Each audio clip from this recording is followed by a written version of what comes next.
6 uyду күнүнө 2 мал колго саган Аида Ажибекованын бул түшүгү мындан ары жеңилдеди. Себеби ал Дүниөлүк банк тарабынан каржыланган сүт секторунун өндүрүмдүүлүгүн комплекстүү жогорулатуу долбоорун алкагында сүт саачу аппарат алууда. Фермер айымдын айтымында бул аппарат биринчиден анын түйүшүгүн жеңилдетсе, экинчиден убактысын үнөмдөө менен сааган сүтүнүн тазалыгына кепил болот. Өзүбүздүн саганыбызга караганда бул аппарат менен саганыбыз аябай ылдам болот да. 15 мүнөттө бүтөт болуш керек менимче. Бир үйдө биз сагычакты 20 мүнөт, 15-30 мүнөт болсо бул ылдамыраак болот да биз эмебизге карагандачы. Колго саагандан дагы. Фермер айымды кубанткан мындай сүт саачу аппараттан 33 даана алынып, чакан чарба ээлерине таратылып берилди. Мындан сырткары 349 даана атайын мал алдына төшөөчү желим килемчилер дагы алынган. Алар дагы долбоордун алкагында иш жүргүзүп баштаган үлгүлүү чарбаларга акысыз берилди. Колго караганда бул көбүрүктөр атайын уйларга арналган болот экен. Комнатанын жанагы уй сарайдын температурасы кандай нормада жылуу болсо, бул ошону сактап берет экен дагы уйдун астына сөт көрбөйт экен.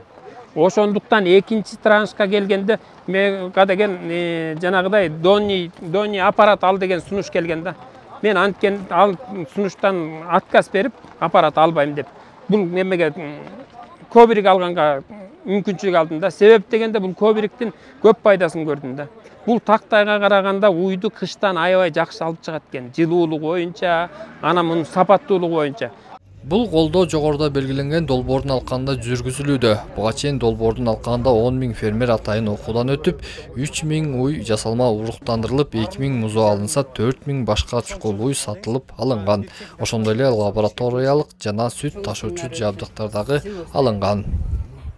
Жалпы бул Ысык-Көл Нарын Талас областына калат 17 миллион доллар каражаты. Аны 3 областка тең бөлүштүрүп, ошо иш алып кетип атабыз.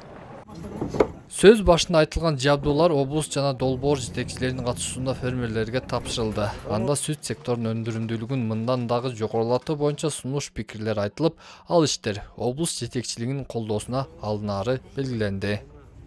Эсенбек Сталбек уулу, Тилек Муталипов, Нарын жаңылыктары.